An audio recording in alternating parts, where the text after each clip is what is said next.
और बच्चों चलिए प्रश्न को देखते हैं। प्रश्न दिया है, समस्त पृथ्वी मंडल की आधे से अधिक वनस्पतियां और जंतु पाए जाते हैं। विकल्प हमारे पास दिया है, ट्रॉपिकल रेन फॉरेस्ट में, डेसिडुअस फॉरेस्ट में, या माउंटेन होगा, माउंटेन टेम्परेट फॉरेस्ट में, अल्पाइन फॉरेस्ट में।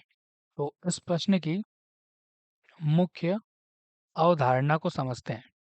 तो जो मुख्य अवधारणा है वह पृथ्वी मंडल की पृथ्वी मंडल की आबादी से संबंधित है।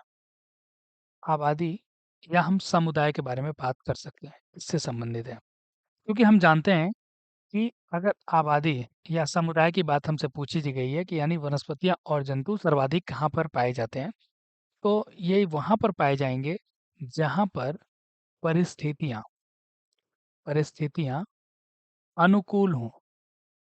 अनुकूल, जहां पर किसी भी प्रजाति को रहने के लिए किसी भी तरह का समस्या का सामना ना करना पड़े और जहाँ पे संसाधन भी आसानी से उपलब्ध हों।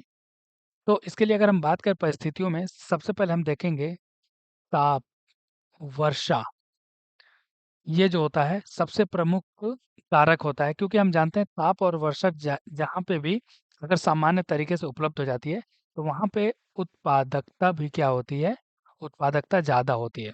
और जहाँ हम जानते हैं कि उत्पादकता ज़्यादा होती है, वहाँ पर जीवन जो होता है वह आसान हो जाता है या सरल हो जाता है। और जहाँ पर जीवन की परिस्थितियाँ सरल होती हैं, वहाँ पर जीव अपना आवास बनाते हैं। तो अगर हम बात करें विकल्पों की, तो ट्रॉपिकल रेन फॉरेस्ट में, यानी जिसे हम बोलते हैं उष्णकटिबंधीय वर्षा वन, तो ये हमारा सही उत्तर हो जाएगा, क्योंकि यहाँ पे परिस्थितियां हमेशा अनुकूल देखी जाती हैं।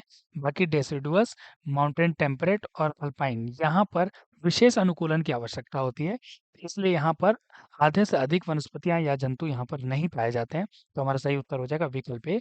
आशा करते हैं इस प्रश्न का उत्तर आपको समझ में आया होगा। धन्यवाद।